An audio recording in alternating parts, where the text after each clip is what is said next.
Okay, everybody, it's 5:30. It's time to get going here. I want to welcome you all to our council meeting tonight, and we're going to have a roll call by our city clerk, Marcy Killian. The record will reflect that all members are present. Our Pledge of Allegiance will be led by, what's to do that tonight? How about Councilmember Campbell?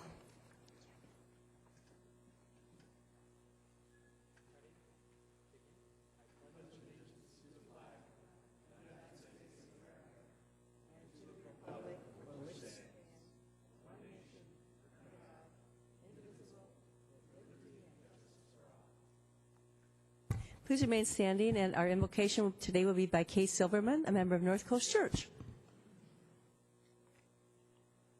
Thank you, Mayor Ritter and council members, for this opportunity to offer the invocation for tonight's City Council meeting. It's my honor to do it. I would also like to say that it has been my privilege to live here in Vista and to be an active member of both the North Coast Church and the Women's Club of Vista. Thank you all for the work that you do to make Vista outstanding.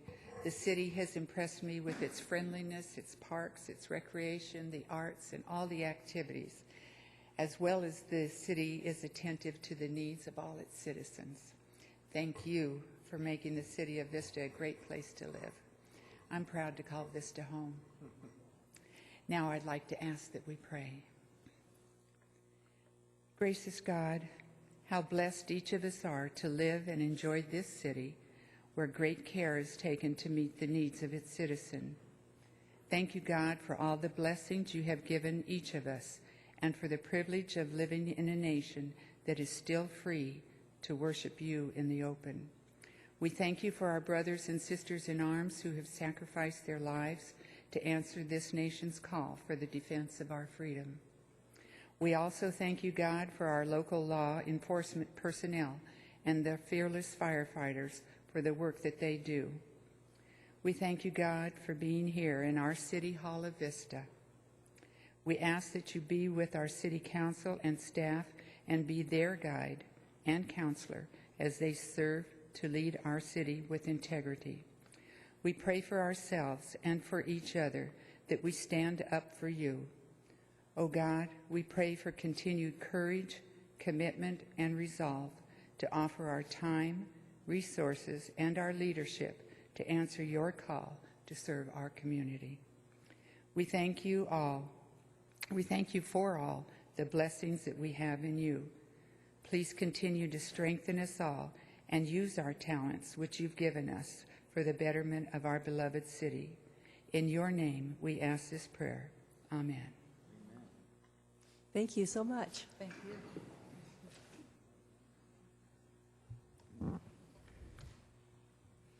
I just want to make a quick announcement. I'm sad to announce that the passing of our former city council member, Justin Gustry, and he was one of the first council members ever elected to office in Vista. Mr. Gustry was served on the council from January 1963 until April 1966. And he actually recently passed away on January 9th, 2015. I just wanted the family to know that our sincerest condolences go out to the family and his friends. So I just wanted to make that announcement. In accordance with the Brown Act, I'd like to announce that as a result of convening simultaneous meetings, the members of the Buena Sanitation District will receive compensation of $147.75 for the district meeting pursuant to the Buena Sanitation District Ordinance 2006-1. And with that, we will have the approval of our agenda by our City Manager, Patrick Johnson. Thank you, Mayor. There has been a typographical correction made to item C4, which is entitled CIP number 8175, Age and Condition Related Sewer Rehabilitation. So on page 6 of 13, the contract time extension on change order number 2 has been revised to read 52 days rather than 45 days. That's it. Thank you.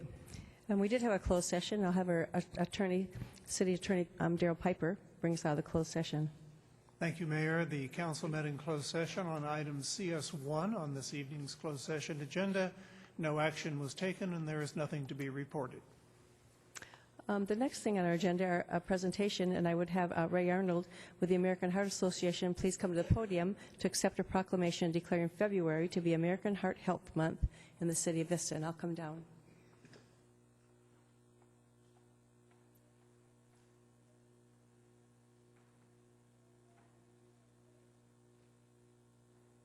How are you?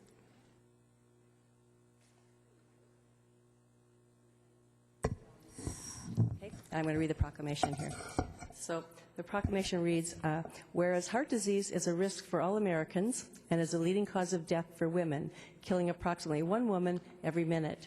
More than 64 million Americans suffer from one or more forms of cardiovascular disease, including high blood pressure, coronary heart disease, congestive heart failure, stroke, and congenital heart defects that can lead to heart disease. By developing good eating habits, being physically active, taking advantage of preventative screenings, and by avoiding drugs, tobacco, and excessive use of alcohol, individuals and families can significantly reduce the onset and burden of heart disease. About 95% of sudden cardiac arrest victims die before reaching the hospital. But whereas over the last 10 years, the American Heart Association has made remarkable progress through its Go Red for Women campaign, and however, there's still much work to do. So therefore, the mayor and members of our Vista City Council support the efforts of the American Heart Association and encourage the residents of Vista to join the fight against heart disease. We do hereby proclaim the month of February 2015 as American Heart Health Month in the city of Vista. So I don't know, would you like to say a couple of words? Thank you. On behalf of the American Heart Association, I would like to thank you in the city of Vista, the council, for this proclamation. As you mentioned, heart disease is the #1 killer in our country, and this often preventable disease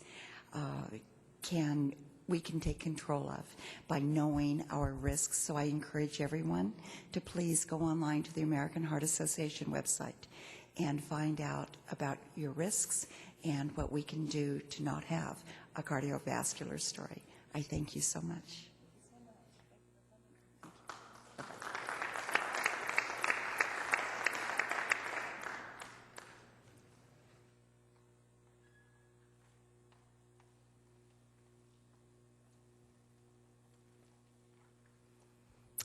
The next thing on our agenda is our consent calendar, and the recommendations on the consent calendar will be, hold on, I have to brief my glasses on, will be enacted in one motion unless an item is removed from the calendar.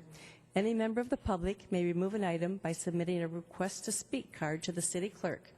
Items removed from the consent calendar will be considered immediately following the adoption of the calendar. And so on our consent calendar today, we have looks like 4 items. See one? 5 items. Yep, 5 items. So does anybody want to pull anything? Deputy Mayor Aguilera? Yeah, C5. Okay, C5 is he pulled. Anyone else? Do I have anything here? I don't have anything else. No one from the audience has pulled any items, so we're just going to pull C5. So I will ask. I'd make a motion to approve the balance of the consent calendar. Thank you. Second. Do I have a second? Okay. Please cast your votes.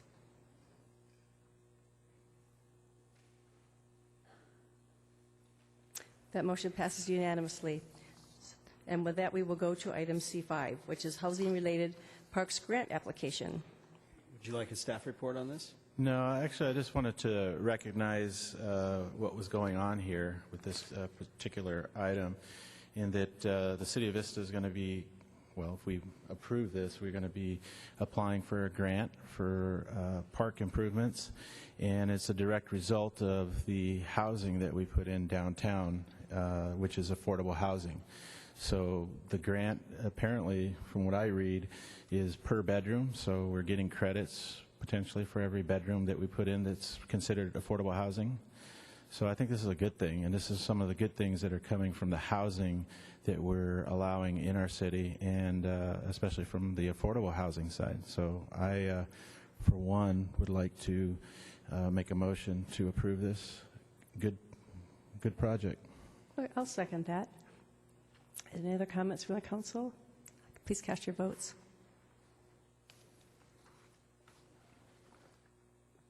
That motion passes unanimously. The next thing on our items are our discussion items. And our first discussion item is the fiscal year 2014-15 second quarter financial report. And Dale Nielsen is going to give us a report on that. Good evening, Mayor and members of the City Council. My name is Dale Nielsen, and I'm the Director of Finance and City Treasurer for the City of Vista. Presented to you tonight is the second quarter financial report for the 14-15 fiscal year for the 6 months ended December 31st. At this point in time, all general fund revenue and expenditures are in line with budgetary expectations, with the exception of a couple of revenue accounts that we're going to recommend some revenue estimate reductions that are related to building and community development activities. Exhibit 3 on page 10 provides budgetary and actual revenue information for the general fund as of December 31st. One item I wanted to specifically discuss is our sales tax that we received for the quarter ended September 30th. Our information that we receive from the State Board of Equalization is always lagging by 3 months, so that's why I'm addressing this issue at this time. The amount of sales tax that was remitted to us by the State Board for that quarter was $4.6 million. That is really somewhat of an extraordinary number. Our sales tax has been trending upwards over the past year or two, quarter by quarter. In fact, the previous quarter ended June was the first quarter that we ever exceeded $4 million. But a sudden jump to that by 4.6, when something's too good to be true, it probably is. So we're working with our sales tax consultants to try to determine the exact nature of what caused that increase, be it a one-time aberration or perhaps some error was made in distribution by the State Board that will need to be corrected. I guess the point I'm making is we should not count on such activity ongoing forward from quarter to quarter to quarter of that magnitude. It would be nice, but I don't see it. It's too big of an increase for one quarter. As of December 31st, the general fund had received 44.9% of its budgeted resources for the year. Being under 50% at the end of the second quarter is not unusual because there are a number of large revenue items that we receive that we actually receive the money in the second half of the fiscal year. And there's a number of items that we receive in the beginning of the fiscal year that really belong into the prior year, so we do some accounting entries to pull those back to the prior year. Exhibit 5 on page 16 presents similar information for expenditures for the general fund. These are at 36.7% of the total amount appropriated for the fiscal year. There are a number of recommended budget adjustments to be made at this time. They're all funded with either increased revenues or use of reserves, except for the one budget adjustment that relates to reducing some revenue estimates related to building and community development. Those total $101,000. So while that does $101,000 is a lot of money in the overall scheme of things in the general fund, it does not make a really material negative impact. The discussion for those recommended budget adjustments can be found on Exhibit 2, which is on page 8 of the report. There are also 3 recommended CIP budget adjustments at this time. One of them is adjusting an actual project, and the other 2 are making some revenue adjustments. There are also 2 recommended personnel changes at this time.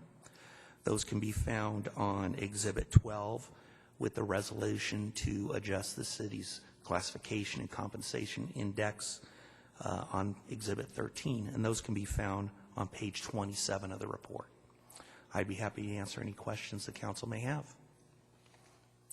Thank you. Do you have any questions of the council? They're shaking their heads. Not. Okay. Councilmember Rigby? I was just going to move that we accept the report. Do I have a second? I'll second. Okay, with no other further comments? May I clarify that that also includes adopting the resolutions? Yes, it does. Thank you. Thank you. With that clarified, please cast your votes.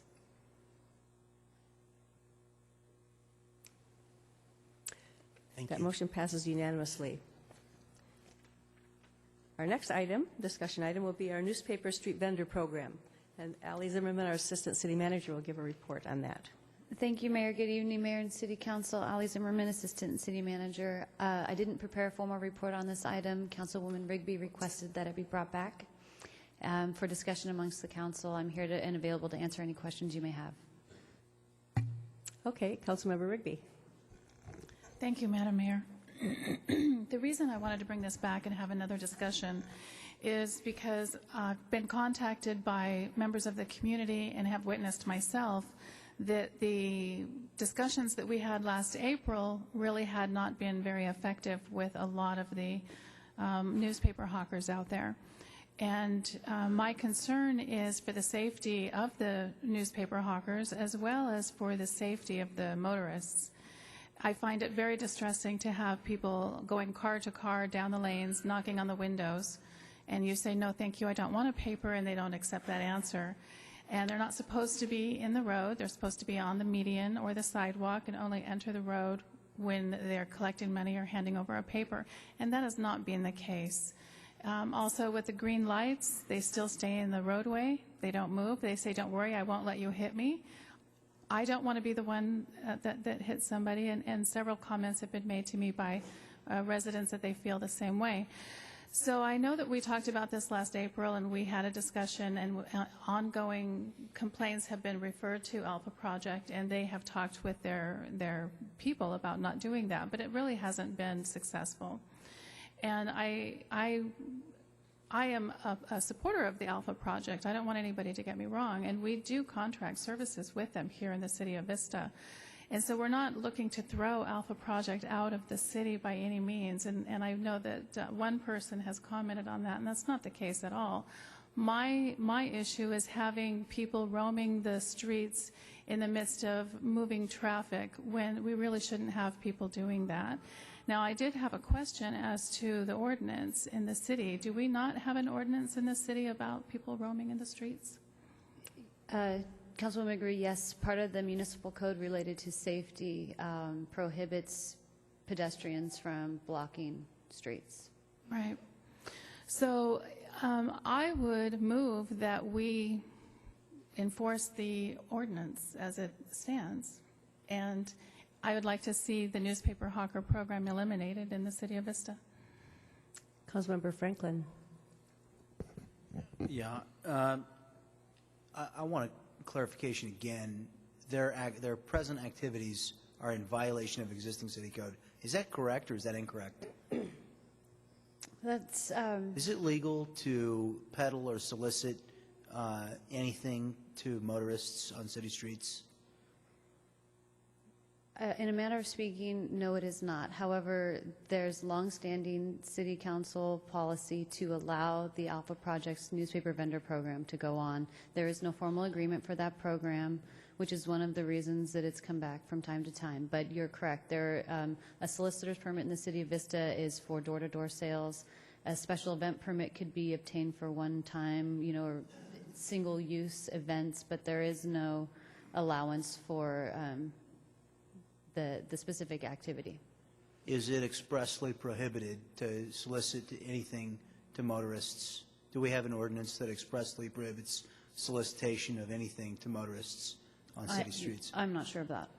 I'd have to check. My feeling is that it should be unlawful to solicit motorists for anything with the potential exception of 501c3 organizations, which should be allowed to do so no more than once per year, and that there should be very specific safety requirements that are met, and any organization that fails to adhere to those safety requirements should never be allowed a permit in the city again.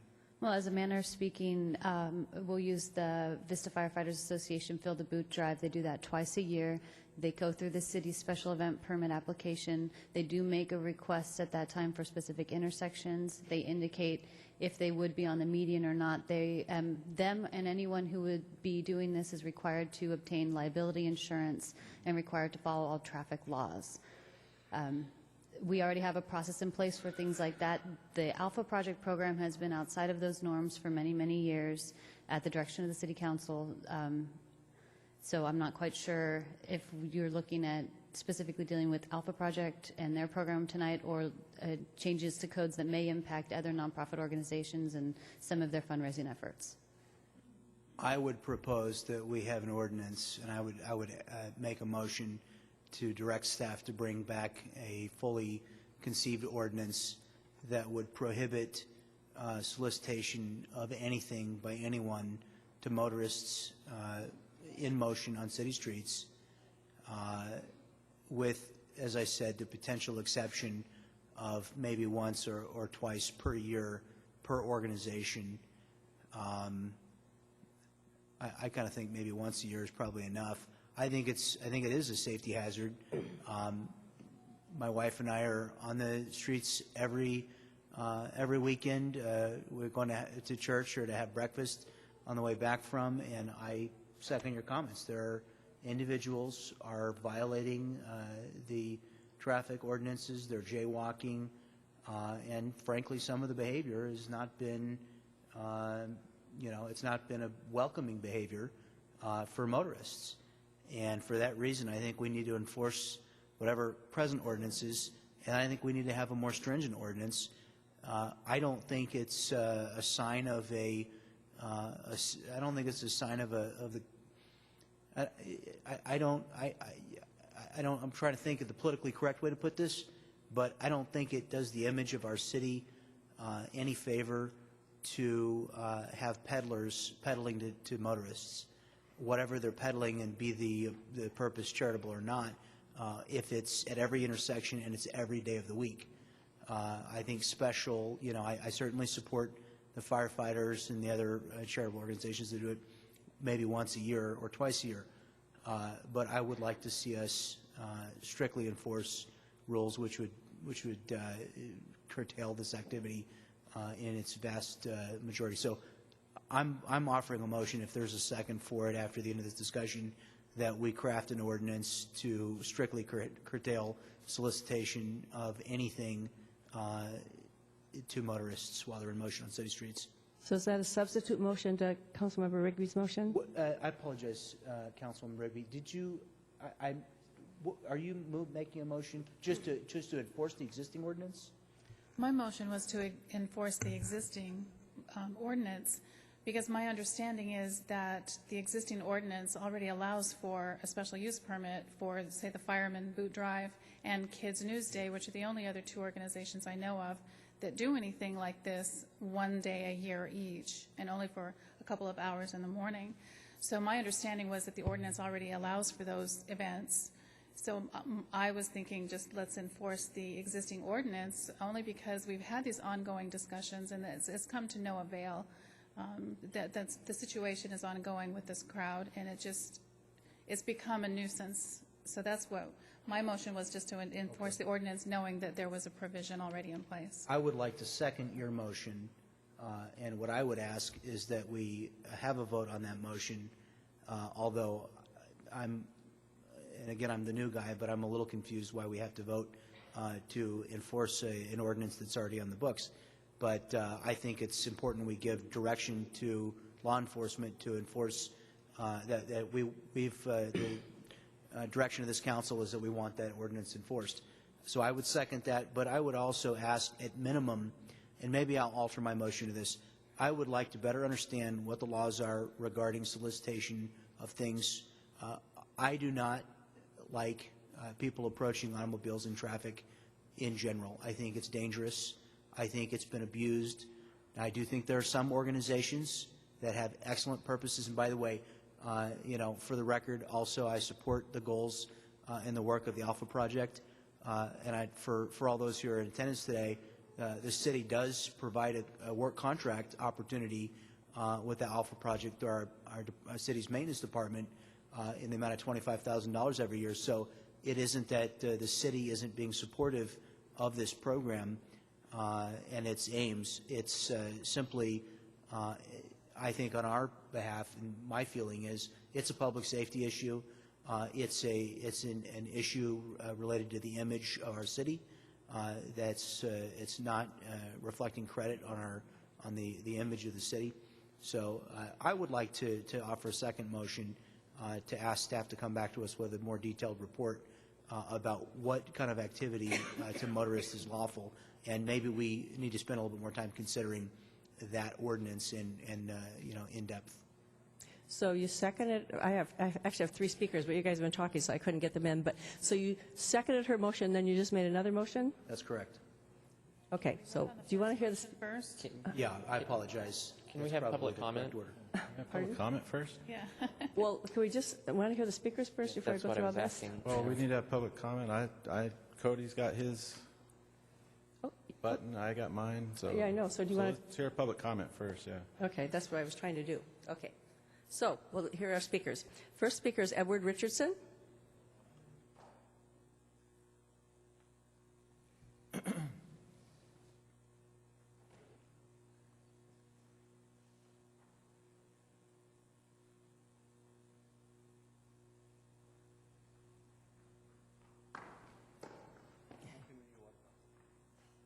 Hello.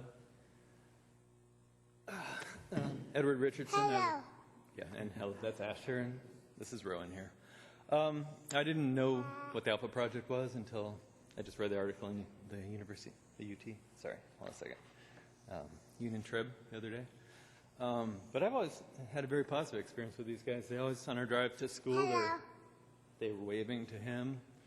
These guys, I don't know, we just really enjoy the interaction. Everybody's been very polite. I haven't seen safety issues. If there's safety issues, I'd love to hear. Okay. I'd love to hear a comment from the police department, fire department, and see what those safety issues are. I know it's sort of uncomfortable to have to look at people when you're just trying to get to school or whatever. But I mean, I don't really see as a problem. Hello. Here, hold this sign. Anyway, I've traveled around the country and the world, and street vendors. It makes me happy to be in Vista to see how the street vendors act here because they're polite, they wave, they smile. I don't have any issues with them. You go to New York or Chicago or anywhere else in the world, street vendors are in your face. And it cracked me up when I read that San Marcos was restricting these guys. And when I go to stoplights in San Marcos, I've got guys carrying cardboard signs and getting in my face. They don't seem to care about those guys. So anyway, I don't know. To me, it's not a problem. That's just a couple of thoughts from the three of us. Thank you. Thank you. Bob Brazier. Thank you very much. I'm going to be a little repetitive to the remarks from Mr. Councilmember Franklin and Rigby, because I'm a 27-year resident of Vista, and I can't remember when the program started, but it seems like I didn't understand why it started, and I don't understand why it's been allowed to continue for as long as it has, because it's a hazard beyond belief. Who amongst you would want their wife or their daughter accosted by some guy coming up to their window asking them to purchase something, especially in this day and age? Anybody can get an orange vest and hold a newspaper in their hand, and they could be not even associated with the Alpha Project. You know, these guys are a distraction. And the last thing we need are more distractions as we're driving. We've got to pay attention to this, to that, to pedestrians crossing. And in fact, my wife and I even had to alter our route to church because we were tired of getting harassed on the corner of Santa Fe and Civic Drive. So we took the back route. So to me, I would just like to reinforce the comments of these two council members and say, I think it's enough is enough. In this day and age, it's so dangerous as it is to have these people coming up to your car, I think is completely out of line. So thanks a lot for your time. Thank you, sir. Don Nguyen.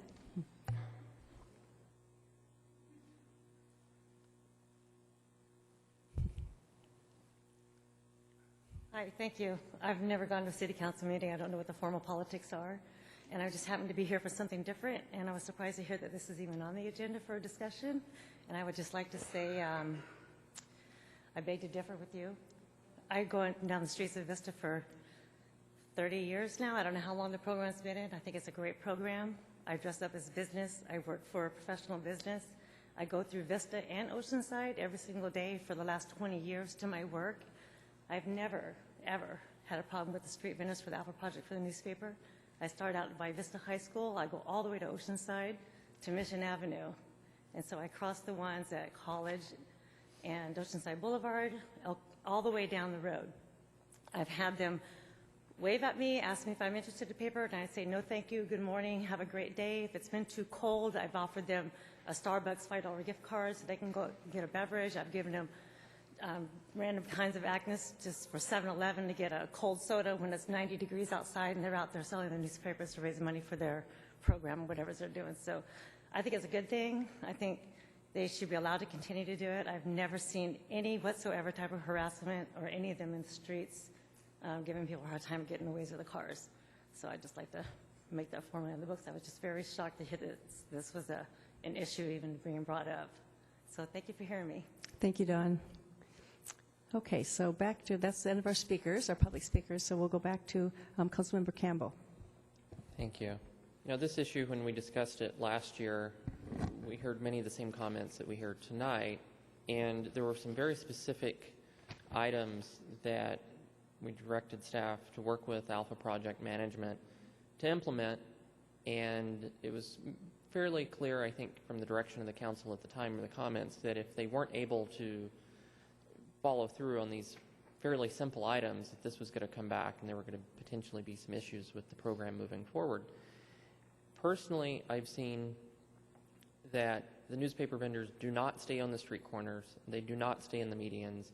Just this past week, I witnessed 3 separate instances where they were in the middle of a travel lane when the light was green for the traffic to move forward in the travel lane that they were in. That's a safety issue, and you know, that's an issue outside of even the newspaper vendor program that we have with our ordinances. That's something that that individual is doing that's not only unsafe, it's illegal currently. Secondly, the newspaper vendors, we required them that they wear vests with a phone number and an identification number that was easily readable. I have not seen that go into place. The logo, you have to look fairly hard to see what program it is that that person is working for. I'm very supportive of the Alpha Project and their program. What I'm not supportive of is newspaper vendors in the city, the hawkers, that approach vehicles, pound on the windows of cars, which I've had it happen to me several occasions. What's sometimes humorous is if you drive through Vista and you hit 3 of the intersections that they're at, there have been occasions that I have purchased a paper on a weekend from one of them, and I have to hold it up to them and say, no, I just bought one. They still knock on the glass and say, don't you want to buy another one?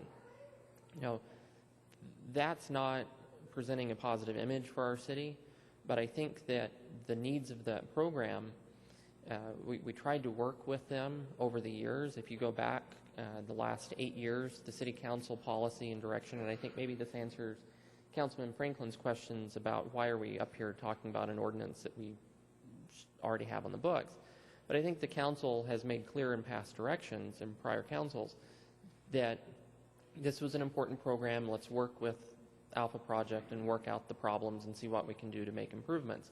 But I think we've gotten to the point to where if we're talking about such simple things as staying out of the median, or staying out of the intersection, staying out of the lanes of travel when the light is green, that we have a real problem for safety, not only for those individuals, but for other motorists for liability purposes in the city. So I'm going to agree with my council colleagues that spoke before that I'd like to see us enforce existing ordinance. Now, that hinging on if perhaps the city attorney could answer a question, or the city manager, would mere enforcement of our existing ordinance be sufficient in this case? That's correct. The existing ordinance, if you provide direction to staff tonight, we will notify Alpha Project that the program will cease to exist in Vista. Thank you. Deputy Mayor Aguilera. Thank you, Madam Mayor. I guess I take the opposite side of this. You know, the city has backed up Alpha Project and helped them out in quite a number of ways financially, and supported them like in this way by perhaps you might say bending the rules. And I'm not one to bend the rules. I'm probably one of the first ones that worries about breaking any rules. But I think you know, the past councils have probably supported this project because we're looking at people that have struggles in their lives, have made maybe mistakes, have maybe some, well, addiction problems, and but at the same time they're looking to better themselves, and they're not looking for a handout. You know, if this was a handout program, I would be the first one to be against it. But these are people that are trying to make themselves better, trying to get back into society, be productive members of society. And I think the people of Vista, I think the majority of the people of Vista do support programs like this that, you know, Alpha Project, Solutions for Change, all programs designed to try to empower these people and stop them from taking from others. They're not on the corner asking for money to buy beer. You know, I mean, obviously those types of situations we want to avoid. We're talking about people that maybe were there at one time, but now they're trying to turn it around and earn a little bit of money. I believe the money, 80% or something like that, goes back to Alpha Project. So I think this is a good first step for these people. And I know they go into other parts of the program, and those are some of the things that the city helps sponsor. And, you know, they're a nonprofit organization, I believe, right? So I don't see why, you know, we should listen to a few people, because I'm curious, how many complaints have we had?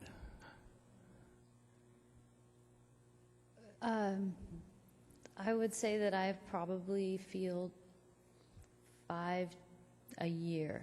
That is me personally. Sure. I don't know if other departments or if there's direct calls to other agencies, but when I hear about it, I make a contact immediately with my counterpart at Alpha Project, and they send someone out and make sure whatever it is being addressed. But I can only speak to me. And when talking to the Sheriff's Department, they receive approximately 4 to 5 calls a week on the issue. And the Sheriff's Captain can speak to that if you'd like. Yeah, I would like to talk to the Sheriff's Captain about that. Because also, I'd like to find out how many accidents we've had from this, how many vendors have been hurt. Good evening. Yeah, and speaking with my traffic division, I've been told that we get 4 to 5 phone calls a week complaining about the vendors, that 2 of the vendors have been hit by cars also in the past. When was that? I didn't get a time range. That was before I arrived here. Okay, so we've made some changes, though, last year. So have we had any accidents in the last year? Not that I'm aware of. Okay. So we have made some changes. There has been some improvements, and there's no more accidents, nobody getting hurt. I don't know if these 4 or 5 people is the same people, or because I always hear from the same people. I mean, I know there are people out there that don't support Alpha Project, or at least the street vendors, I should say. So you do hear from those same people. You know, I get that, but I don't think I can support the motion to remove Alpha Project from selling on the corner. If we want to take a look at how they're conducting themselves or something, you know, if there's an issue with that, I'm willing to support that, but not removing Alpha Project, because that doesn't seem to me like the facts are there that this is dangerous. I think it was in the past, and perhaps that's where those 2 accidents came from. But it sounds like because of the changes that we have made and Alpha Project's made, maybe it's a little bit safer program at this point in time. And at the same time, I think we should try to encourage people to get out of the troubles that they're in, and if they can do it on their own through Alpha Project, I support that. Before I go back to all of you guys again, I'll just kind of jump in because I've been on this council. This is my 17th year, and Alpha Project has been doing it ever since I've been on the council. They've been on the corners hawking newspapers, and it's one way that they get up early and get dressed. I mean, the crack of dawn, and get out and go to work, and that's one of the ways that they're trying to retrain them so that they rehab them so they can be, you know, productive members of society. And as a woman, they've always waved at me. I've never had anybody come and knock on my window. They always wave at me, or they see a paper and I just tell them no, and then they smile and wave. I've never had a problem with them. I know you guys say you have, but I just never have. And all those years, I never have. And I see them Civic Center Drive. I've seen them in South Santa Fe. I see them coming back from church. I see them all the time. So, anyway, they are a nonprofit, and I've seen the numbers on their shirts, on the back of their shirts. We ask them to have identification numbers, and I've actually seen those numbers on their shirts, so I think that they have them. So, anyway, I will go back to you guys. I actually support Alpha Project, and we actually hire them to do other things in our city. They actually are doing, we've hired them to do different jobs here in our city, so I appreciate that they do that. So I will go back and to my other speakers. I'll start again with Councilmember Rigby. Thank you. And thank you, Captain, for bringing that information up to us. I appreciate it. I also know that in other communities there have been accidents and deaths of the vendors who have been hit by cars. And I understand Deputy Mayor Aguilera's comments. We already dealt with some of these issues on an ongoing basis and have had repeated conversations. Thank you. I just want to say thank you. So, we've had repeated conversations with Alpha Project, like we did last April when this came to us before, about the aggressive behavior in the road, knocking on all the windows, not staying on the curb, not getting out of the way when the light turns green, and it has come to no avail. These behaviors continue to happen. The aggressive behavior continues. And in my opinion, the fact that there has not been another accident in the last 6 months is only by the grace of God. And as the City Council, we've had numerous complaints from the community. I have had personal interactions with people who won't get out of the road, who bang on the windows, who don't take no for an answer, as have my colleagues. And should something happen, God forbid, in our city, it's a foreseeable action that we knew and could see that would happen that violates an existing ordinance.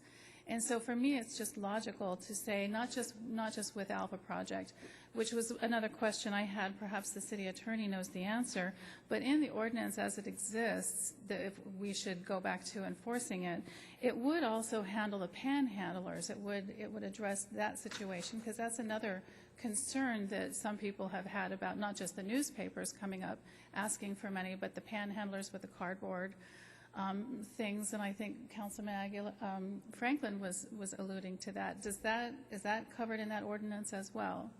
The ordinance that we're referring to, it actually relates to pedestrians in general. It doesn't define what the pedestrian is doing. It is anybody on foot. So yes, it would be all-encompassing. Correct. It's not related to a vendor program. It's related to pedestrian activity. Pedestrian activity. Okay, thank you. That's what I wanted to know. And again, it's nothing against Alpha Project. I support what they're doing, and I think they do provide a valuable service. And by discontinuing the newspaper program, we're not saying no to Alpha Project as a whole. We still will be doing services with them and having a contract with them and supporting them in other ways. And I applaud what they're doing, but I don't think that they need to do it in the middle of the street in Vista. I think. Thanks. I have one more speaker, J.C. Wen, and then I'll get to the other two.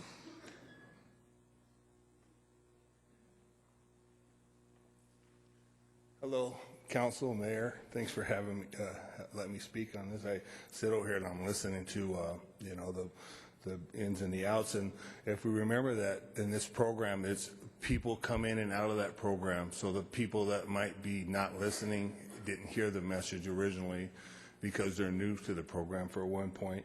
And for two, if you got 5 calls a week or 10 calls a month or whatever, there's a thing in life called the squeaky wheel. They usually get a lot of the grease, I'd say if we just could have people that are for the project call and let you know that they're for the project, you probably get thousands of calls a day or a week or a month. It's something to think about. And as a leader of my community that I'm not a necktie, I'm just a person, you know.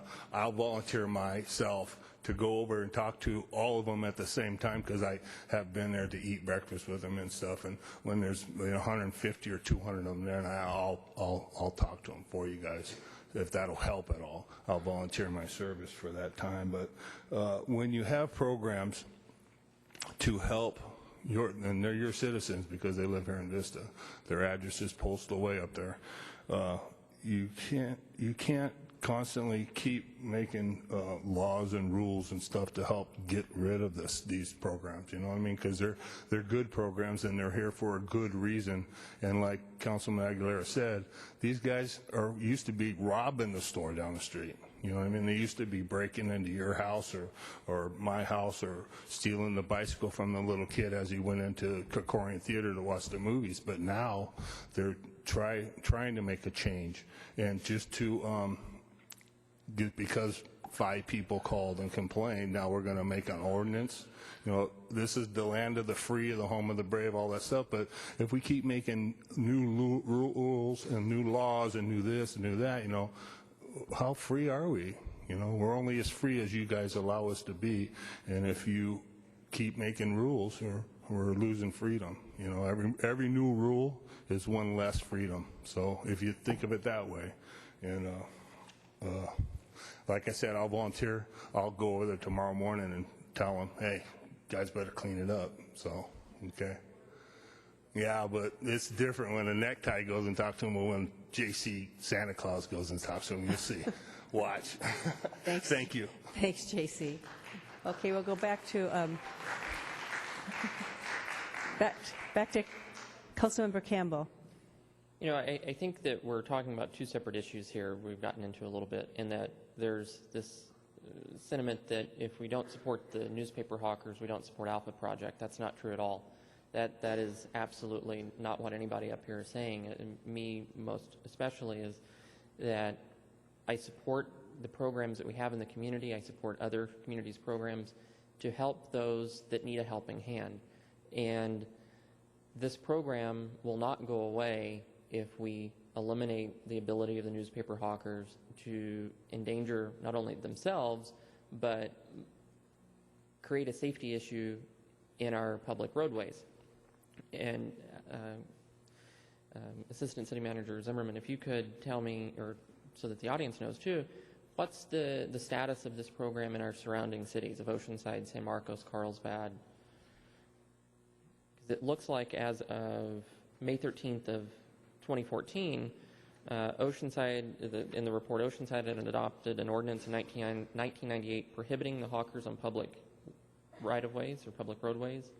San Marcos in 2007 adopted it prohibiting on roads with speeds greater than 40 miles an hour and within 100 feet of an intersection of a roadway. And in 2001, Carlsbad prohibited the hawkers on public roadways. But do you know of other surrounding cities?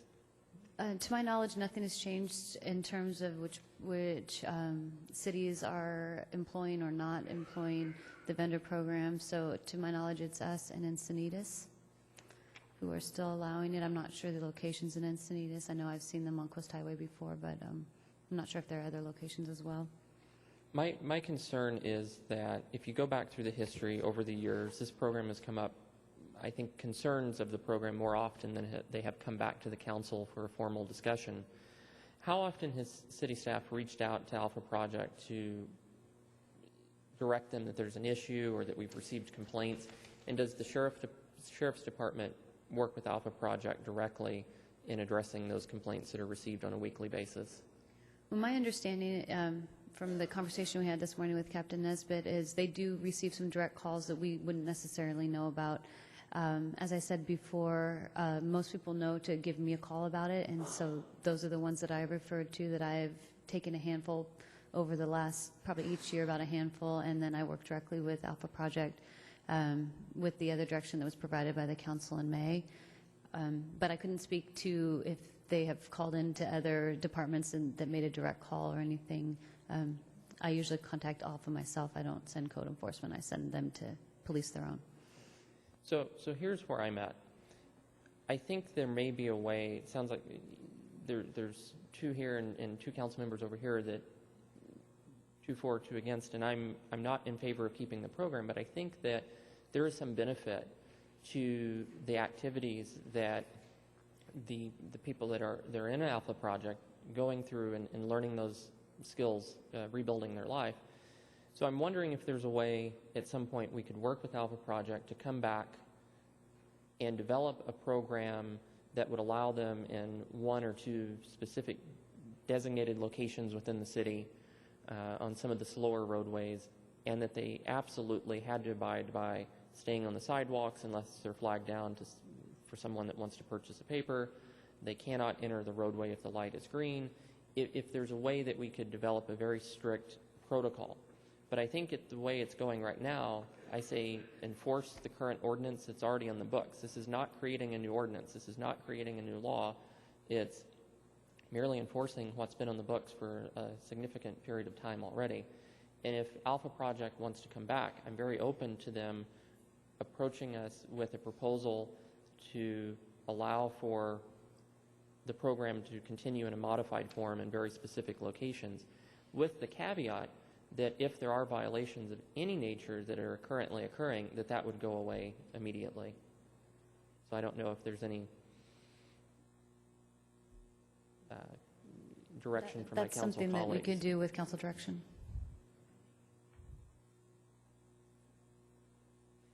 Okay, I guess Councilmember Franklin. Just to quickly reiterate my, again, support for Alpha Project and their aims.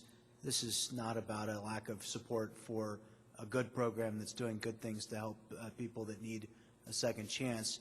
I do know there are other rehabilitation programs in the city that have found other job opportunities. I know some business owners who've hired folks from other programs.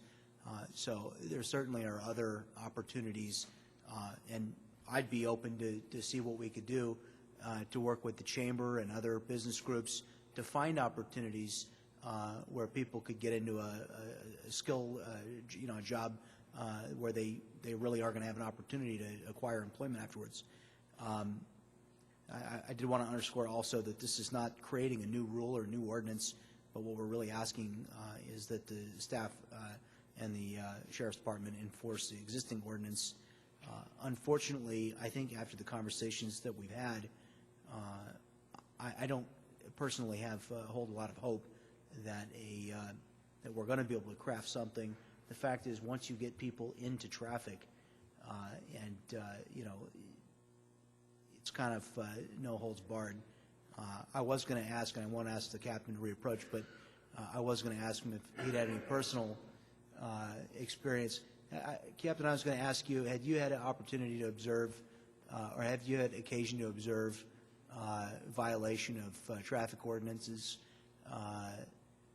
Yes, I have. Actually, last Thursday while I was off duty, driving towards the station westbound on Hacienda at Melrose, I saw the newspaper vendor in the eastbound lane of Hacienda at Melrose, standing in between the 2 left turn lanes when they had a green arrow, and there were actually cars driving on both sides of him. He was less than a foot away from getting hit. And that's the last point I would make before I am done here, is that I have on frequent occasion observed individuals in the right-of-way while the light was green. That's been my personal experience with it. So my personal experience tells me we've got a safety issue, and my personal feeling is that we do have an image issue because of it. So that's my sentiment. I'm in favor of enforcing the ordinance as it exists. Thank you, Captain. You're welcome. Deputy Mayor Aguilera. Okay. So support can come in many, many ways. Obviously, the first one that comes to anybody's mind is money. But the second way can be time, helping somebody. And then a third way, and there's probably many other ways that you can probably think of, but another way that comes to me or to mind is facilitate. And, helping So I think that's one of the ways that the city is supporting Alpha Project with this activity. I would support, working with Alpha Project. If we could basically button this down, tighten it up a little bit so that the sheriff, council members were comfortable with, slower intersections, sticking to the rules. I mean, maybe them coming back with a proposal, like Councilman Campbell was talking about. I would go ahead and support something like that, where we work with, staff works with Alpha Project. It's a worthy program. We want to do this, but we need these guys to follow the rules. So, and if not, then, I guess it does go away if it's not something we can enforce. So I would make a substitute motion for that. Councilmember Campbell? Oh, Councilmember Rigby. Rigby's first, and then Campbell. I just wanted to respond to Mr. Nguyen about the freedoms and all the new laws and reiterate, Councilman Franklin, this isn't a new law. We just want to enforce one that's already on the books that needs to be enforced. And you know me, I am all for personal freedoms. I am for less government intrusion. But I do not believe that personal freedoms lend themselves to people having free rein to roam through the traffic lanes in our city, causing stress to drivers and safety potential issues to themselves and other drivers. I just don't see freedoms running rampant through the streets. I'm sorry, I don't go there. I think it is a safety issue, and I think as a city council, we have to look at the safety of our community and of our residents. And I just really see that that's something that we really need to take into consideration, that the safety issue is paramount for any pedestrians going through the traffic lanes. So I just wanted to just say, I appreciate your comments and that you being here, and I hear what you're saying. I'm just not seeing pedestrians roaming through the streets as fitting that category. So I would not support any particular intersection in the city to be looked at for another program. We've had this conversation, as it's been pointed out ad nauseum tonight, repeatedly over the years with the organization, and it has been to no avail every single time. Hacienda and Melrose, I live over there. I drive that intersection multiple times a day, and there are so many infractions with the program over there, and so much aggression from the street hawkers over in that neighborhood, that it's just going to be a matter of time. It's not going to be if, it's going to be when somebody does get hurt, because, as the captain said, they don't get out of the road. They don't move. They dare you to drive around them. And I don't see, and when the light turns green, nobody's doing 40 miles an hour or 50 miles an hour. They're going from a standstill. So I don't think having a slower intersection is going to help if you already have people who won't get out of the road when people are just starting to pull off from an intersection. So I wouldn't be in support of having this program anywhere in the city on any intersection. And as I said before, I think the program, Alpha Project in general, does a great job. They teach a lot of skills to their people. I just don't think they need to be taught in the middle of the road in front of moving traffic. Councilmember Campbell. Councilman Aguilera offered a substitute motion, but I'd like to follow up with you on that a little bit about what I see as maybe a compromise that we could develop here currently.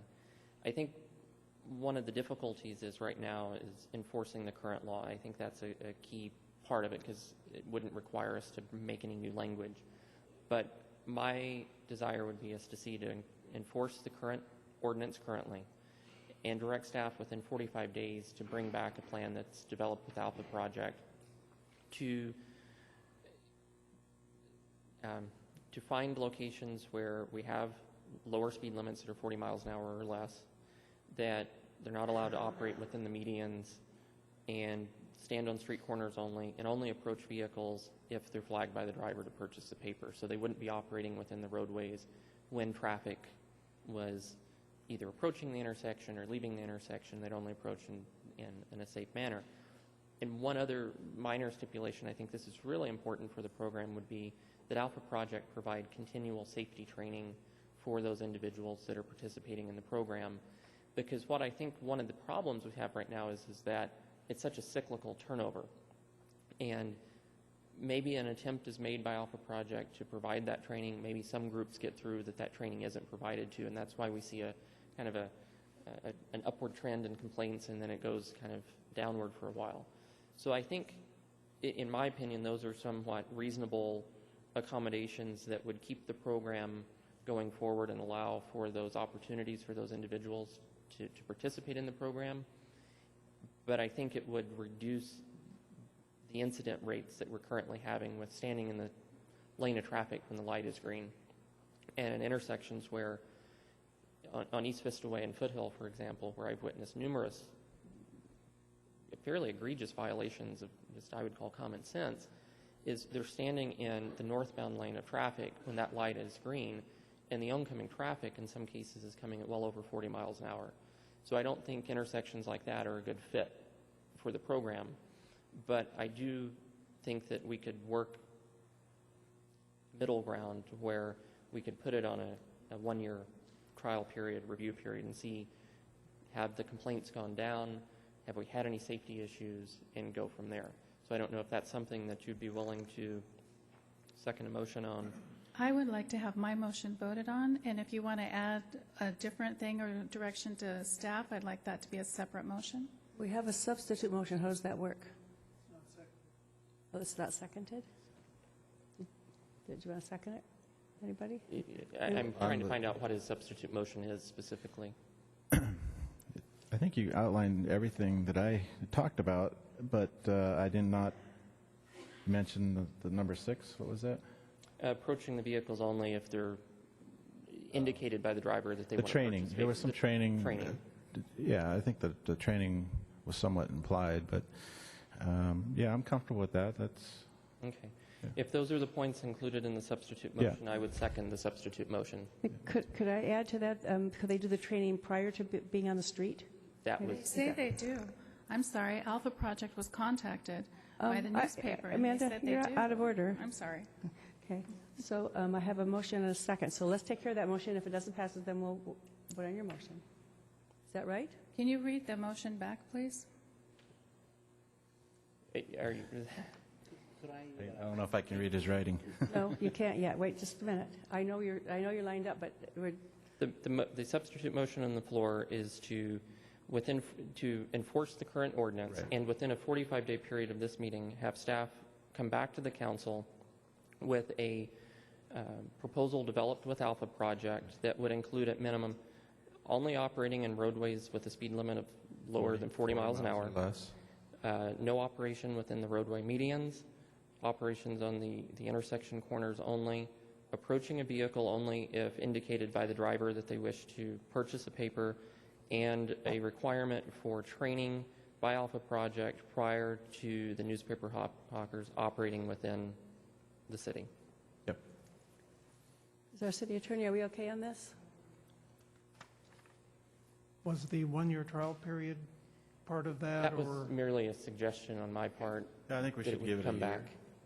So it would automatically come back to the council would be my suggestion, if maybe that would be included in that substitute motion for review. So are we okay on this?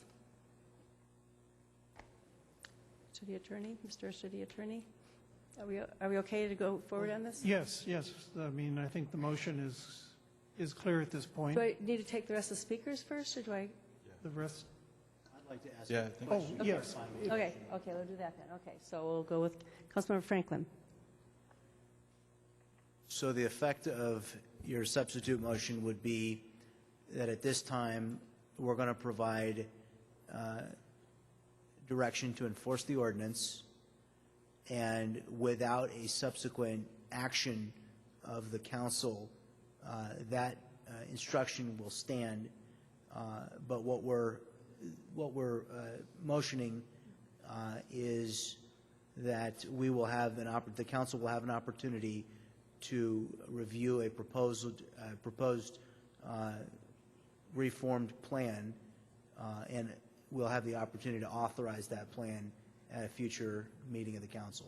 And without that authorization, of that plan, then our instruction will stand. Is that? I don't know that we need to bring it back to council. I'm confident staff can handle the. So I would be inclined to vote no if we don't have an opportunity to review the terms of the revised proposal. I'd really like to understand how we're changing the program, because where I'm at right now is I want to see it eliminated entirely. I don't support a revision of it. I think we've had an opportunity to work with them, and if the council determines to reinstate the program, then I'd like for the program to understand that this is a privilege that we revoked, and that it could be, if we do reinstate it, I'd really like to make a point that this is a bending of the ordinance, and it is a privilege, and I'd like I think that would satisfy me if we got to approve the proposal. Okay. Well, I think staff's recommendation was to. Amanda. Well, he's asking me a question. Oh, okay. Okay. Go ahead. I was going to say that it's important to note that Alpha Project has been contacted in the last week about this. And as we have said already many times, they provide training, they give their verbal commands, however they want to put it, to their hawkers about what is allowed, what is not allowed. And they claim that they give this training with every crowd before they go out into the street, and that they have supervisors. I've never seen a supervisor. I don't know how they do the supervision exactly. And if it's ongoing training that they give every single crowd, again, it hasn't been successful. So I don't know why we think that saying, again, what we need will make them do it any differently, because they haven't done it any differently at all in years past. And we've revisited this over and over and over again, so I'm not sure why one more bite at the apple makes you think this is going to change anything. So I wouldn't support doing anything to bring back the program in any other type of fashion or configuration, and certainly not without it coming back to council first. Councilmember Campbell. I think maybe the city attorney can correct me, but I think one of the things we did say was it would come back to the council for approval. Instead of just saying 45 days, how about this? We say that it comes back to the council March 24th meeting. Is that a sufficient time? Can I speak? Sure. Yeah, I'm fine with that. That's why I pressed my button. I think we did talk about you mentioned the 45 days. I missed that part. I'm okay with that because I'm looking at the recommendation from staff, and it is to provide direction to staff, which generally means it needs to come back to us for a vote. So I'm comfortable with it coming back to us, whether it's 45 days or 60 days, whatever it takes. Okay. So, Councilman Campbell, did you want to? But I would say the one thing is that there is a potential in this that Alpha Project says, no, we don't want to deal with this proposal. We don't want to work with you guys. And then in that case, I would say that the current ordinance would stand, and that's kind of the end of the issue. But I think it's important, instead of just saying, let's create a waiver or, kind of a sleight of hand and not enforce the current ordinance, that we come back with something very specific, that it's in writing, that it's there. And I do think what's important about this particular issue is, in the way we're doing it, is that it is more serious of a wake-up call potentially than just us saying, pretty please enforce these 2 or 3 requests that we're putting on you. But it's, if you don't abide by these ongoing rules and regulations, the program has some automatic, criteria in there that has some punitive aspect to the program. But I think it's important that we bring it back with those criteria that we put in. I was going to ask, just for clarification purposes from Councilman Campbell, you had mentioned earlier 1 or 2 intersections on a trial period. Is that still the case, or is there a recommended number of intersections that you're suggesting? I don't think there was a recommended. Maybe Councilman Aguilera, if he has any. No, I think that's going to be part of what they propose back to us. I mean, we need to take a look. I mean, I don't want to limit it to one or two. I mean, if it's 3 or 4, I don't know how many they're at right now. Do you? Not off the top of my head. Maybe Ms. Zimmerman knows. And I think one of those... Well, either way, it doesn't matter to me. They need to come back with a proposal.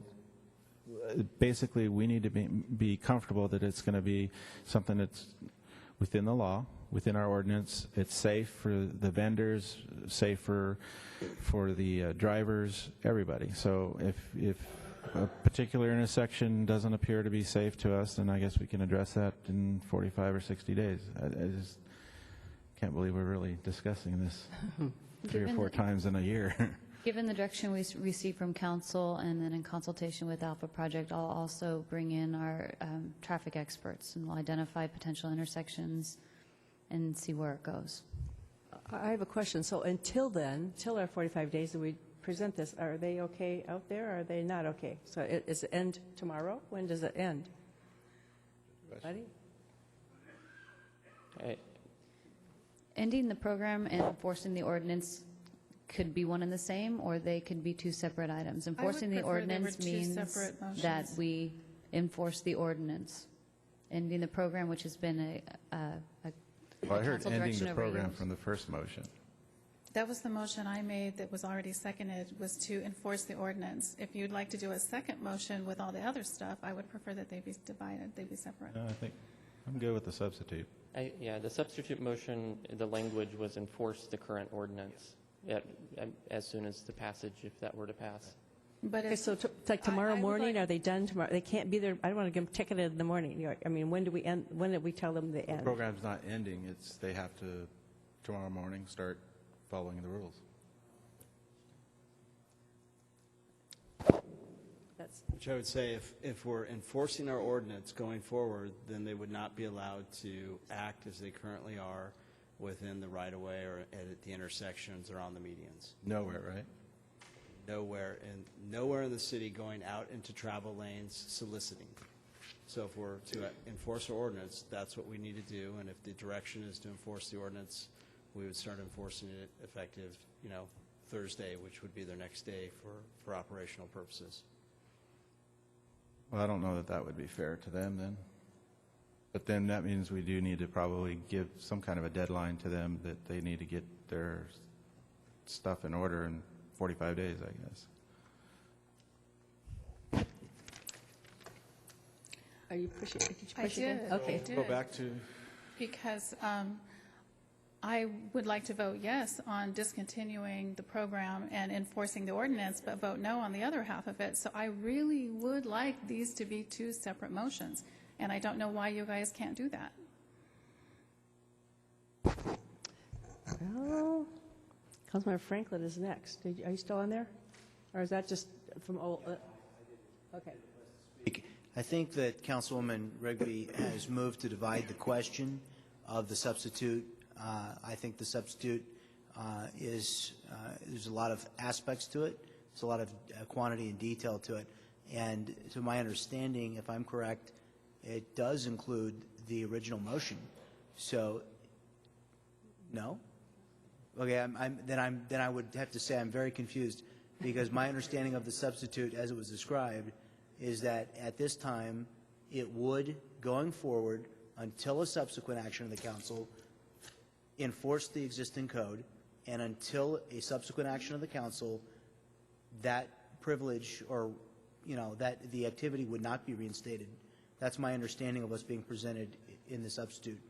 And so, to my way of thinking, if we voted first on that item and second voted on or second directed staff to work with Alpha Project to bring back a proposal that we could vote on in a subsequent council, I don't think there would be any change in the outcome. And so that we're clear on this question, because after several rounds of questioning for clarification, there still seems to be some confusion over whether or not the vote right now. I would also like, if Councilwoman Rigby would agree, perhaps we could offer 7 days notice, because I understand the issue of people are ready to engage in this activity maybe as soon as this weekend. I certainly would be willing to give 7 days' notice, so we could say this measure would begin in 7 days, if Councilwoman Rigby would be amenable to that. So I think there's a motion to divide the question, and I've seconded it, and I'm moving to divide the question on the substitute. That would be our motion. That's correct. I'm moving to divide the question. Would that be in order, that motion?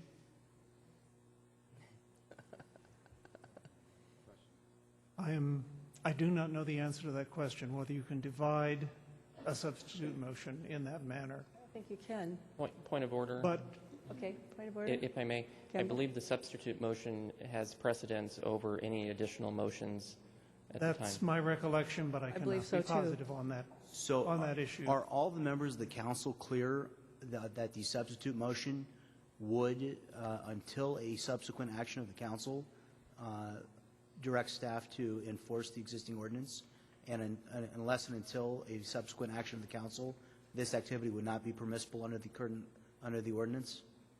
Are we all in agreement that that's what the substitute motion means? Councilmember Campbell, do you understand? We make that. Councilman Aguilera, who was the maker of the substitute make that. motion Yeah. that I seconded, the line that I believe I read back was enforce the current ordinance. But I think that a point perhaps you would like to modify your substitute motion is that the enforcement of the current ordinance would begin, let's pick a date, February 20th. And that line would be added, so it would be enforce the current ordinance beginning on February 20th of 2015 with the stipulations that the remainder of the motion that was made would come back to council for action sometime at a meeting in March. Yeah, because I think my intention was not to cut this off tomorrow. So I would agree that if we have to go ahead and extend them 20 days or whatever, I guess we were talking about a week. A little over a week. I think that gives them plenty of time to regroup and, yeah. So I would second that, Okay. continue the second to that motion. Okay, so we have a motion and a second. So I don't see any of our speakers, so I'm guessing that we're ready to vote. I don't know that my question has been I'm not answered. sure. Did the staff who will be receiving this direction, would the staff tell us how they will interpret this? I think the way we'll interpret this is that starting February, if that motion were to pass, starting February 20th, activities would cease in the right-of-way by Alpha Project, and we'd be coming back on March 24th with a proposal from Alpha Project to present to the City Council on whether or not to go forward with a modified program. And unless and until a subsequent action, this activity will not be reinstated. That's understood? Correct. Okay, thank you. We good, everybody? Okay, please cast your votes.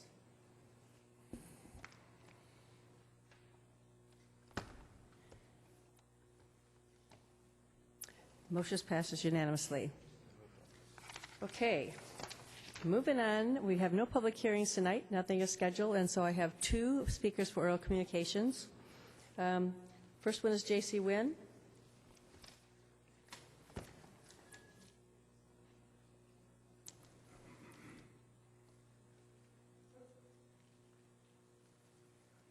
Hello again, City Council once again.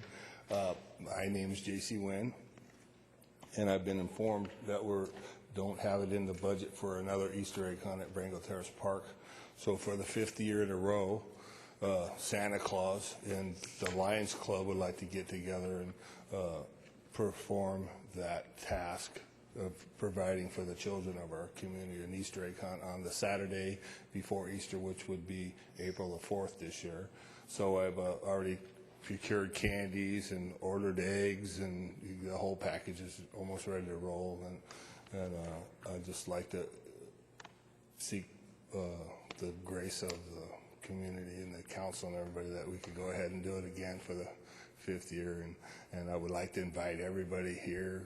The mayor's been before, and I believe John's been out before, and come out and see the egg hunt. And I think we had maybe 1,500 people there last year, but it was quite a big deal. And it's just one of them old traditions that if you've lived in Vista for any number of years, which I have, John has, and the mayor has, that we enjoyed an Easter egg hunt at Brango Terrace Park.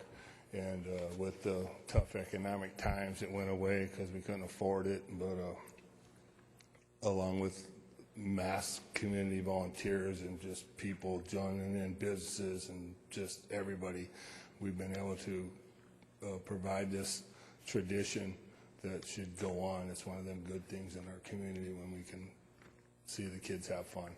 But I got this information if you guys would like some, and I look forward to maybe coming back in a future city council meeting and we can address this this whole thing.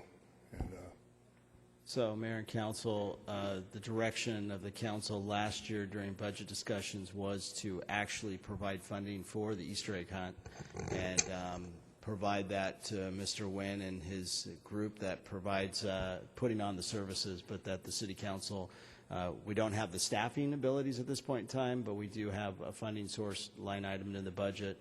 I can't recall exactly what that is, but there is funding for Mr. Nguyen and his group to put on the egg hunt at Bringle Terrace. yeah, I believe it wasn't funny. We just got fees waived for parks, and then we brought in an insurance policy through the Lions Club to cover, the city's any liability problems, and we pretty much raised all the money and everything. So we're pretty good at that. That's all correct, and we do have a line item in the budget, and I apologize, I don't know the exact amount, but there's a small amount that we were going to give towards helping funding the event. Correct. Okay. Okay. All right, so I got Thanks, a few JC. things. I'll leave them up here with Ms. Killen, and you guys can. Okay, our next speaker, Sarah Spinks.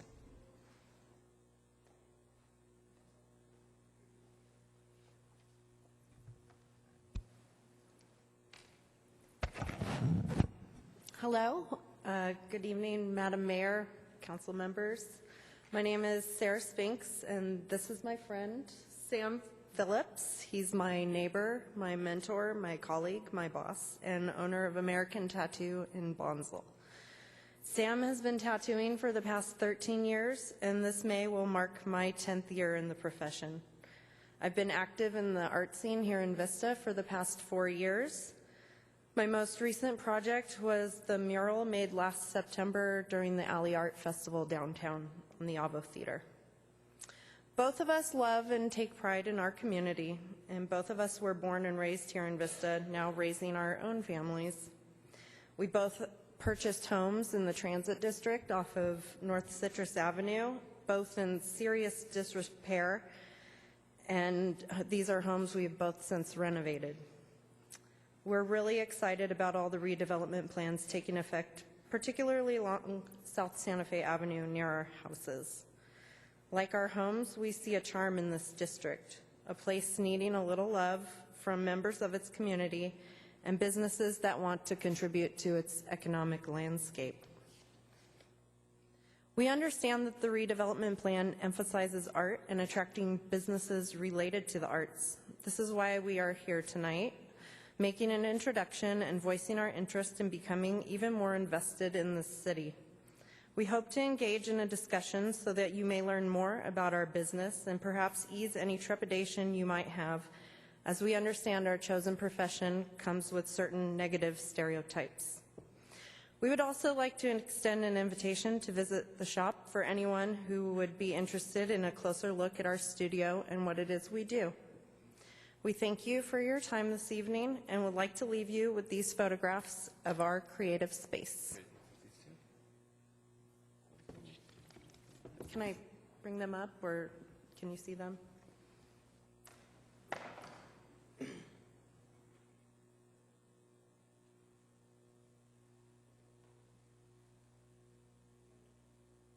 Thank you.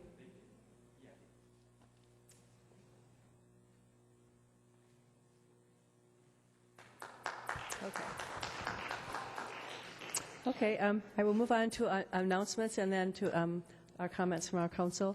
So I'll give the announcements first here. At last night's 2014 Craig Noel Awards, the San Diego Theater Critics Circle presented our own Steve Glaudini with its Producer of the Year award. This award recognizes a local producer who made a major impact on San Diego theater. Last night was only the third time in its 13-year history that the Critics Circle presented the award. Since he arrived 2 years ago, Claudini has dramatically increased ticket sales and subscriptions, as well as the theater's profile and prestige with Broadway-quality productions, the Critics Circle cited in their announcement. Also representing Moonlight in the winner's circle was Carl Warden, receiving the Best Choreography Award for our production of Catch Me If You Can. The second thing, the San Diego libraries, including our Vista Library, are challenging parents to read 1,000 books to their child before kindergarten. Sign up at the Vista Library or online at sdcl.org. Your child gets prizes for every 250 books. The third thing, the production of Sondheim on Sondheim opens at the Avo Playhouse this Thursday, February 12th. The review offers an intimate portrait of a famed composer and features dozens of songs from shows such as Sweeney Todd, A Little Night Music, Into the Woods, and A Funny Thing Happened on the Way to the Forum. The show runs through March 1st, and tickets are on sale at vistixonline.com. And one last announcement, the Krikorian Theater in Vista Village is selling, actually it's sold to Stenopolis this week, and signage and marketing changes will occur right away with larger renovations to follow. And there weren't any movies showing today, and as of tomorrow it will be Stenopolis, and Krikorian will not be there any longer. So that's an interesting change in our community. So with that, I will go to our council comments, and I'll start with Councilmember Rigby. Thank you.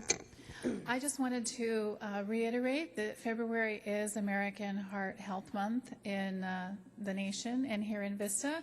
And I want to say thank you very much to staff for lighting our fountain red. I don't know if you've seen it in the evenings, but it's going to be lit red for the rest of the month. It has been for all month. And I see some people wearing red and having their red dress pins on, and I appreciate that very, very much. It is the #1 killer of women in America.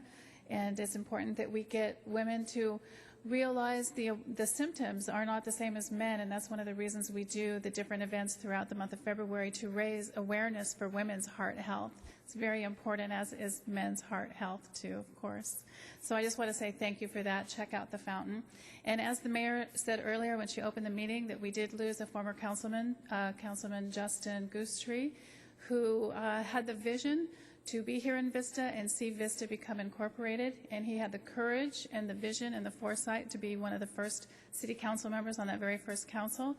And I just wanted to say I also give my condolences to the family, and I would ask when we adjourn, if we could adjourn this meeting in his honor. Councilmember Franklin? Councilmember Campbell? No comments this evening. Deputy Mayor Aguilera? Yeah, just one quick one.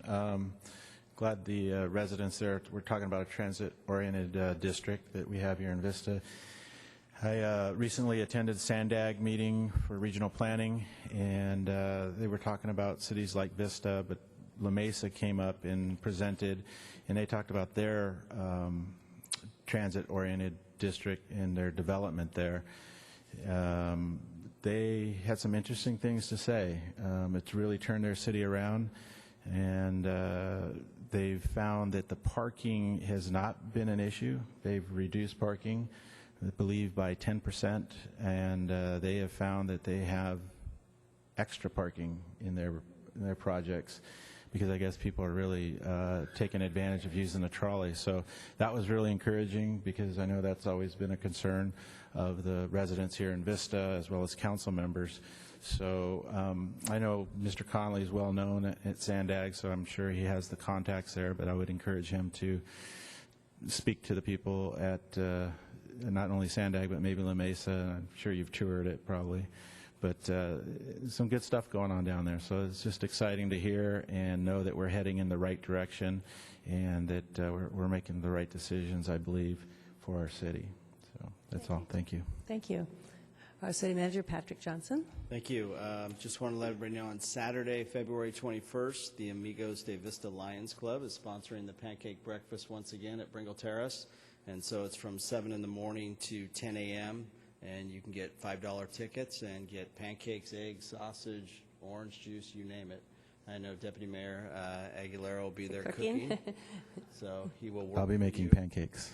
Huh? I'll be making pancakes in the back as usual. Okay. The great thing about that is 100% of the proceeds go directly back into our youth basketball program. So it's a good way to sponsor that.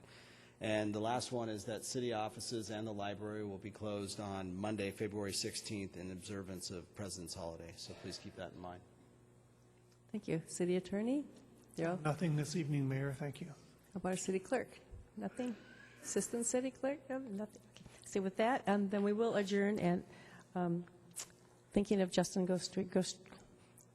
I'll say it again. Wait, Justin Gostry, right? Okay, yes. So anyway, in his honor. So we are adjourned.